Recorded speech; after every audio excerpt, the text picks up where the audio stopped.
नमस्कार, मैं हूं आपके साथ साक्षी ममगाई। मदन कौशिक को उनके सियासी सफर की सबसे बुरी ढलान एक ऐलान ने दिखा दी। केंद्र के एक हुक्मनामे ने उनके 5 बार के कारनामे को शून्य कर दिया। किसी भी एंगल से देख लीजिए, पराजय से परचम कास्त हो जाना एक तरफ और अजय नेता के ओहदों का किला ध्वस्त हो जाना एक तरफ। आखिर कौशिक की कुशलता में कमी रही तो रही कहां? पार्टी में उनका तेज ग्रहण का फेस कैसे देखने लगा?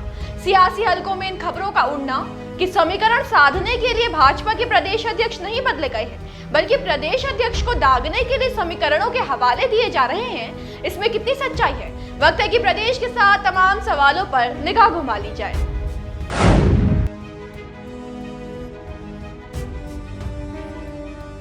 उत्तराखंड में बीते काफी समय से प्रदेश अध्यक्ष की कमान को लेकर कई कयासें लगाई जा रही थी। तमाम अटकलों के बीच वाकई भारतीय जनता पार्टी ने प्रदेश अध्यक्ष का जिम्मा मदन कौशिक से लेकर बद्रीनाथ के पूर्व विधायक महेंद्र भट्ट को सौंप दिया।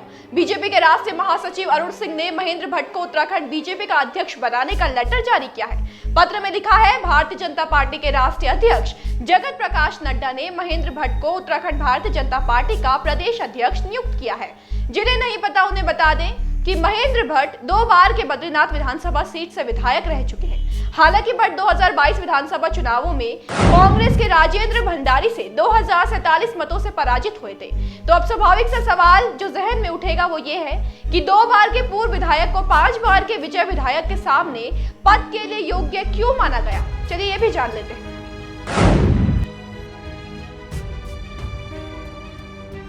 विधानसभा चुनावों में भाजपा में भीतरघात की जो बीन बजी, उसने प्रदेश में खूब हो हल्ला मचाया।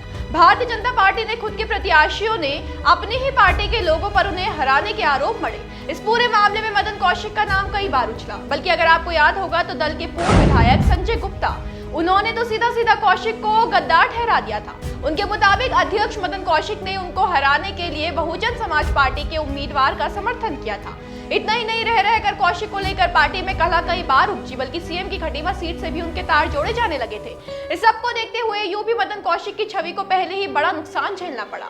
इसके बाद फिर बार बार ये बात सामने आना कि जब से उन्हें संगठन की जिम्मेदारी दी गई थी, तब की शुरुआती काफी महीनों तक अपने हरिद्वार जनपद से बाहर ही वो नहीं निकले। इससे अंदर घर संशय उनकी काबिलियत को लेकर घर कर रहा था। हालांकि भाजपा के जो तर्क है वो इन वितर्कों से काफी भिन्न है, जिन पर बात करेंगे, लेकिन उससे पहले ये जान लेते हैं कि कौशिक का बुरा वक्त उन्हें दर्जों से विभक्त कैसे कर गया।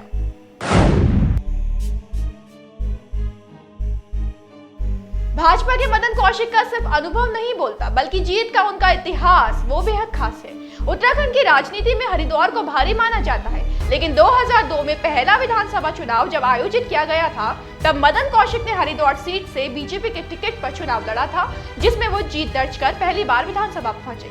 इसके बाद तो मानो कामयाबी की कतार लग गई। कौशिक ने इसी सीट से 2007, 2012, 2017 और 2022 के चुनाव में जीत दर्ज कर विधानसभा का सफर तय किया। लगातार 5 बार के विधायक, वो भी ऐसे विधायक जो कभी दायित्वों से खाली नहीं रहे, आज विधायक से ज्यादा कुछ नहीं रहे। ये तो तोहमतों का प्रभाव है या भाजपा का दाव?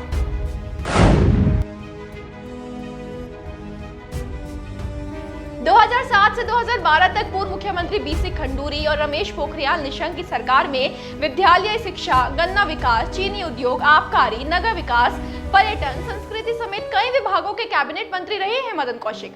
वहीं साल 2012 में वो बीजेपी के प्रदेश उपाध्यक्ष रहे, जबकि साल 2012 से 17 तक वो विधानमंडल के उपनेता प्रतिपक्ष रहे। 2017 में जब बीजेपी की दोबारा सरकार बनी तो उन्हें फिर से कैबिनेट मंत्री बनाया गया। सिर्फ धामी कैबिनेट में ही मदन कौशिक को न पहले कार्यकाल में जगह मिली और न दूसरे में, लेकिन फिर भी ये कयास लगाई जा रही थी कि विस्तार होगा तो उन्हें मंत्री पद दिया जाएगा। पर किसे पता था कि उन्हें एक नया जिम्मा देने के स्थान पर पुराने से वंचित कर दिया जाएगा। ये पहली बार है जब कौशिक अपने सियासी सफर में ऐसा अधर देख रहे हैं जहां वो विधायक से ज्यादा कुछ नहीं। इसे लेकर हलकों में बहस छिड़ गई है। जैसे बताया, जानकारों के तर्क अलग है, भाजपा के अलग है।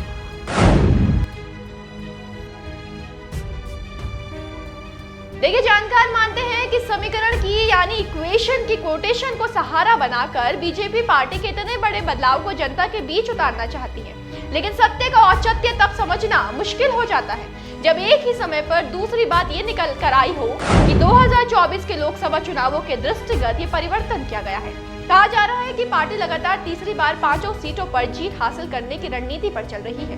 वो रणनीति जो क्षेत्रीय आधार पर संतुलन साध सके, वो रणनीति जो क्षेत्रवाद के साथ साथ जातिगत समीकरण भी संतुलित कर सके। लेकिन भट्ट की ताजपोशी से ये होगा कैसे, वो समझते हैं। माना जा रहा है कि बीजेपी हाईकमान ने गढ़वाल और कुमाऊं का समीकरण देखते हुए महेंद्र भट्ट को उत्तराखंड भाजपा अध्यक्ष की कमान दी है। प्रदेश के मुख्यमंत्री पुष्कर सिंह धामी कुमाऊं क्षेत्र से आते हैं, तो गढ़वाल में वोटर्स को लुभाने के लिए पार्टी का इतना बड़ा दायित्व गढ़वाल के चेहरे को सौंपा गया है। इससे पहले तो क्षेत्रगत पहलू माप लिए गए। फिर गौर कीजिए कि नए प्रदेश अध्यक्ष दरअसल गढ़वाल के ब्राह्मण नेता है। यहाँ आ गया जातिगत समीकरण। कुछ भी हो, लेकिन भाजपा ने एक चेहरे से कई दांव खेले हैं, जो कितने सफल होंगे वो भविष्य बताएगा। लेकिन फिलहाल तो फिक्र उस नेता के भविष्य की है जिसे वर्तमान में दल ने हर ओर से दरकिनार कर दिया है, जिसके नेतृत्व में बम्पर जीत प्रदेश में पार्टी ने हासिल की। लेकिन आखिर में 47 के जादुई आंकड़े का श्रेय युवा नेतृत्व ले गया और हारी सीटों का आरोप कौशिक के दामन से जुड़ गया। बदलावों की आंधियों से मदन कौशिक की नौका कैसे पार होती है और नई कश्ती में सवार भाजपा कौन से नए तूफान सियासत में लाती है, दिलचस्प रहेगा जानना। आप भी अपडेट मिस ना करें, बने रहिए देवभूमि इनसाइडर के साथ। आज ही डाउनलोड करें देवभूमि इनसाइडर ऐप।